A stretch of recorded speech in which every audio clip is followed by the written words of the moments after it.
फिर ये पूरी रिपोर्ट पढ़ने के बाद और एक हिस्सा है रिपोर्ट का कि भारत की सरकार कहती है कि विभिन्न बीमारियों का इलाज करने के लिए इस देश में जो डॉक्टरों की संख्या है, जो रजिस्टर्ड है, वो 23 लाख है।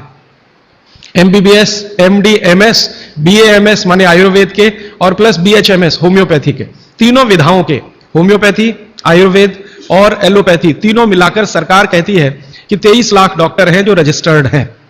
अब 23 लाख डॉक्टर और लगभग 70 से 75 करोड़ मरीज या बल्कि 80 करोड़ मरीज, तो मैंने हिसाब निकाला कि एक डॉक्टर कितने लोगों का इलाज कर सकता है। अगर ईमानदारी से कोई डॉक्टर सवेरे से शाम तक, सवेरे 7 बजे से शाम 7 बजे तक क्लिनिक में काम करे तो ज्यादा से ज्यादा 50 लोगों को वो देख सकता है। अब 23 लाख डॉक्टर हैं और 50 का उसमें गुणा कर दो तो बीमारों की संख्या और जिनका इलाज हो पा रहा है उनकी संख्या में जमीन आसमान का अंतर है। फिर मैंने एक दूसरा पत्र लिखा और मैंने स्वास्थ्य मंत्री को यह कहा कि यह डॉक्टरों की संख्या तो पर्याप्त नहीं है बीमारों का इलाज करने के लिए। क्या सरकार की ऐसी कोई योजना है कि डॉक्टरों की संख्या बढ़ाई जाए? तो मंत्री के यहां से पत्र आ गया कि भारत की सरकार और राज्य की सरकारों ने अब तक जितने डॉक्टर्स बनाए हैं, इनको बनाने में करीब 10 लाख करोड़ से ज्यादा का खर्च हो चुका है।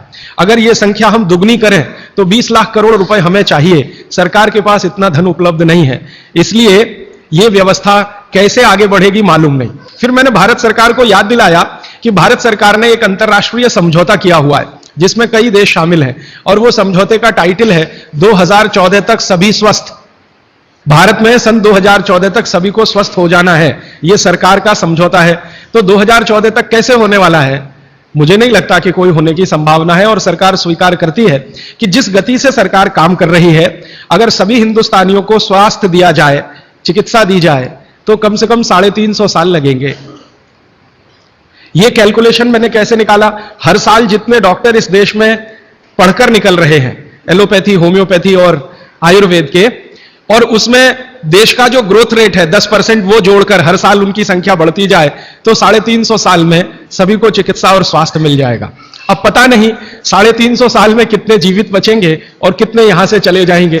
अब मेरी एक जो दुख की बात है मन की, वो ये कि 350 साल में जनसंख्या अगर जो बढ़ रही है उसको जोड़ दिया इसमें, तो किसी को भी स्वास्थ्य कभी भी उपलब्ध नहीं हो सकेगा। जब ये जानकारी मुझे आई तो मैं बहुत परेशान हुआ और मैंने सोचा कि ये तो बड़ी गंभीर स्थिति है।